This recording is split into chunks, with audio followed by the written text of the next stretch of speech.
Humanity has always lived surrounded by monsters. They lurked in the dense forests just beyond the village edge, in the bottomless depths of the ocean, in the impenetrable darkness of caves, and, most alarmingly, in the shadowy corners of our own minds. These creatures, the yeti, the werewolf, the vampire, the zombie, and even the magical unicorn, are not just characters in scary stories told to frighten children.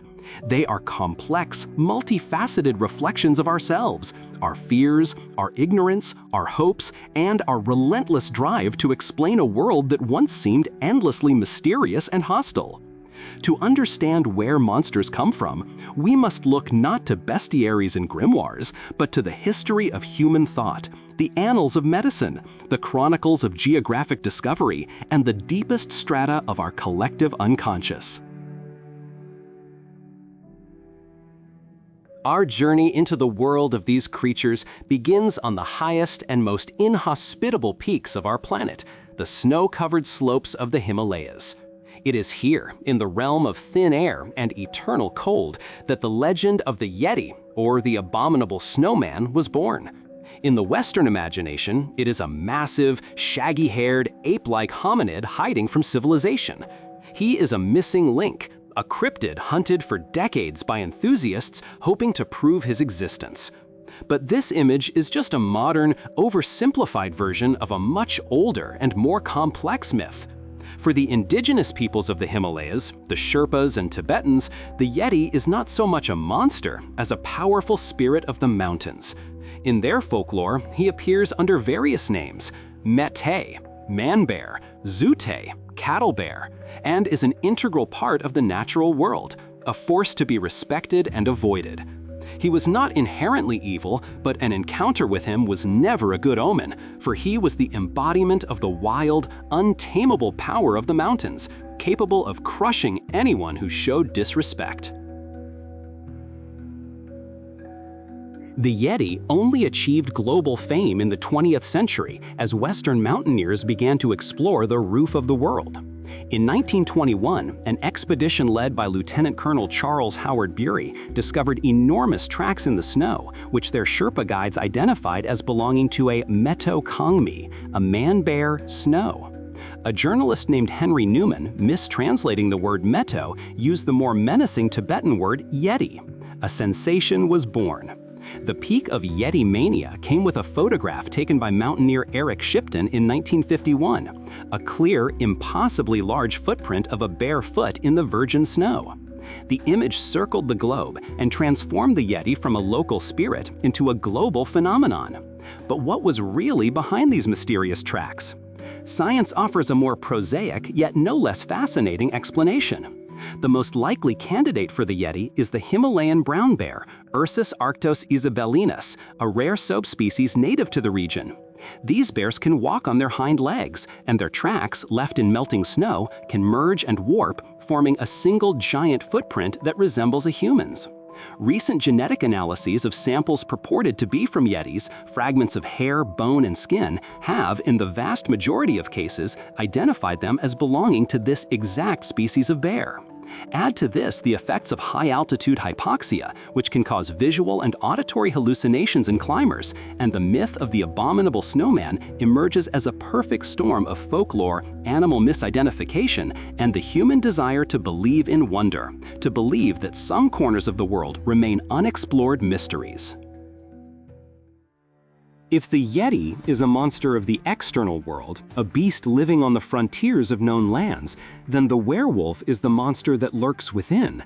This is the fear not of wild nature, but of the beast that slumbers in every human soul. The idea that a human can take the form of an animal is as old as time itself. It appears in cultures across the globe, from the leopard men of Africa to the Nahual of the Americas and the kitsune of Japan. But it is the European werewolf, the man-wolf, that has truly captured our imagination. Its roots run deep into antiquity. In the Epic of Gilgamesh, the goddess Ishtar turns her lover, a shepherd, into a wolf. In Greek mythology, the cruel king Lycaon, who dared to serve Zeus' human flesh, was punished by being transformed into a savage beast.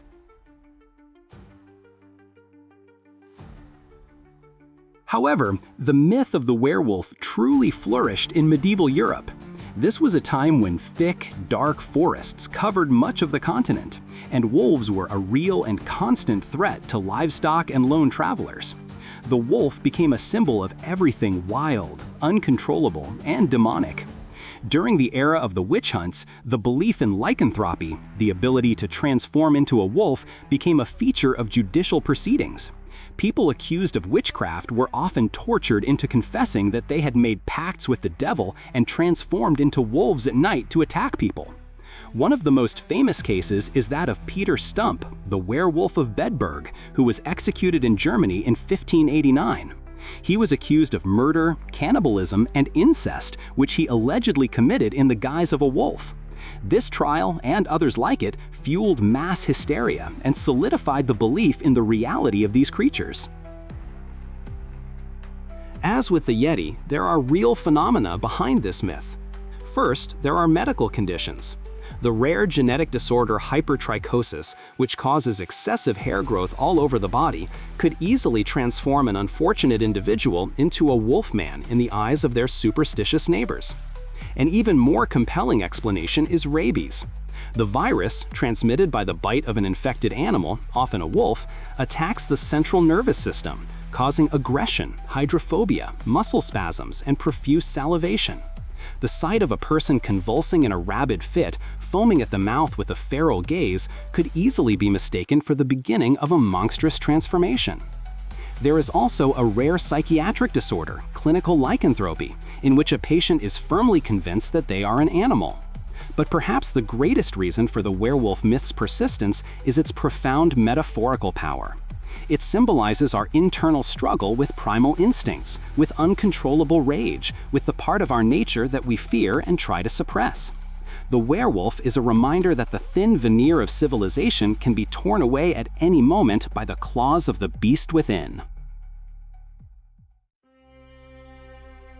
From the beast within, we turn to the monster that comes after death. The vampire, the aristocrat of the night, seductive and deadly, is arguably the most popular monster of the modern era.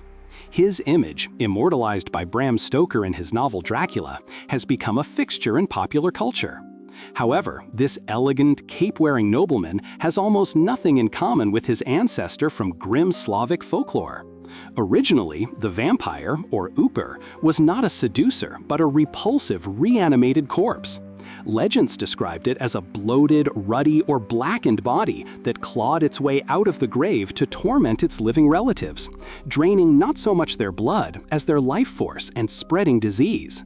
It was a harbinger of plague and pestilence, and its appearance meant that death would continue its harvest. The roots of this myth lie in our ancestors' complete misunderstanding of two processes: the decomposition of the human body and the spread of infectious diseases. In a pre-scientific age, when people knew nothing of bacteria and viruses, epidemics seemed like a manifestation of supernatural evil. If, after one family member died, others soon fell ill and followed, a suspicion arose that the deceased was cursed and was returning from the grave. To confirm this, the grave would be exhumed, and what they found only reinforced their most horrific fears. They saw a body that did not look at peace. Due to the buildup of gases from decomposition, the corpse would bloat, creating the illusion of being well-fed. The skin would darken and take on a ruddy hue, a result of post-mortem lividity. The pressure of the gases could force decomposed blood out of the mouth and nose, which was mistaken for evidence of a recent meal. Furthermore, as the skin and gums dried and receded, the nails and teeth appeared longer, as if they had continued to grow after death. Sometimes, when the body was pierced with a stake, a moan or sigh might escape, the result of trapped gases being released. To the terrified peasants, this was all irrefutable proof. They were looking at a vampire. The ritual for killing the undead was brutal but logical from their point of view. The corpse's heart was impaled with an aspen stake to pin it to the earth. Its head was decapitated, and the body was incinerated to destroy the evil for good. The vampire myth is a tragic monument to humanity's fear of inexplicable disease and its horror at the natural yet terrifying processes that a body undergoes after death. It was only in the 19th century, with the rise of Gothic literature, that this bloated, disease-carrying corpse transformed into the romantic, tragic, exiled hero we know today. If the vampire is the dead who is all too alive, the zombie is the living who is practically dead. The modern image of the zombie, forged by director George A. Romero in his film Night of the Living Dead, is a mindless, decaying corpse driven by a single instinct: to devour the flesh of the living. This is a monster of the apocalypse, a symbol of civilization's collapse.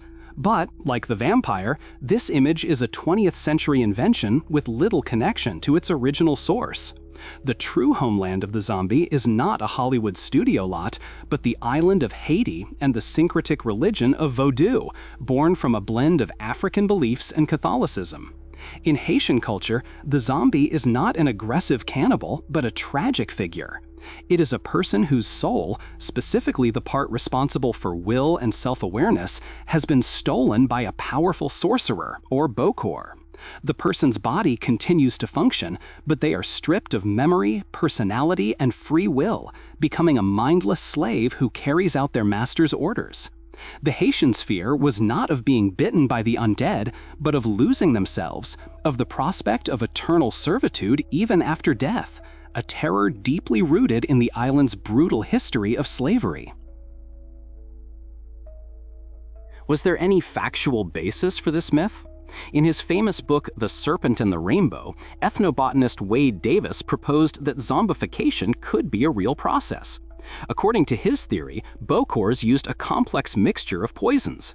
The key ingredient was tetrodotoxin, a powerful neurotoxin found in pufferfish. In small doses, it can induce paralysis and a state indistinguishable from clinical death. The deceased would be buried, and after a short time, the bokor would dig up his victim and administer another mixture containing psychoactive substances, like was from the datura plant. These drugs would cause amnesia, disorientation, and make the person highly suggestible. In this way, the person didn't die and come back to life. He was simply turned into a docile slave with a shattered psyche. Although Davis's theory is criticized in the scientific community, it demonstrates that behind the zombie myth may lie not a fear of the supernatural, but very real criminal practices based on knowledge of powerful natural toxins.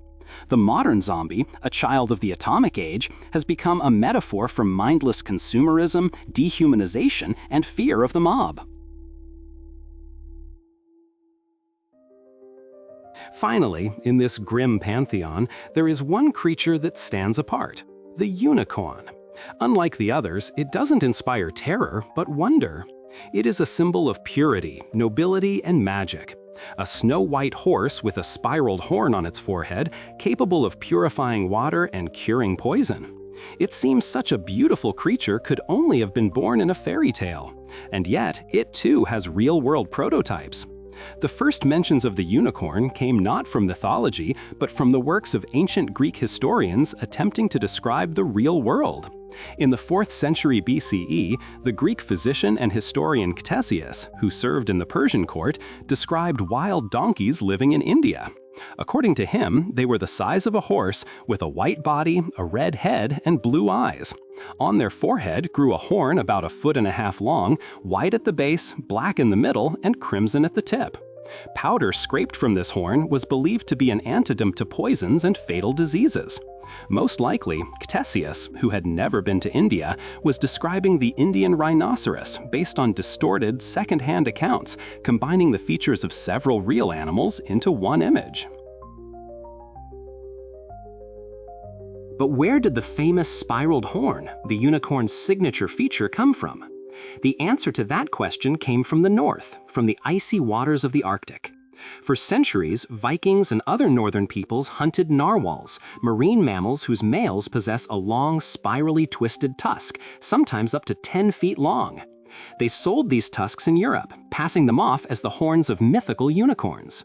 In the Middle Ages, such a horn was valued more than gold. Kings and nobles had them made into goblets, believing they would neutralize any poison, and took its powder as a universal medicine. Only with the advancement of zoology and geographic discovery was the deception revealed. Belief in unicorns may have also been bolstered by rare genetic anomalies, where the horns of goats or other cloven-hoofed animals would fuse into one. Thus, a creature born from an inaccurate description of a rhino and the commercial cunning of narwhal tusk traders took a remarkable journey.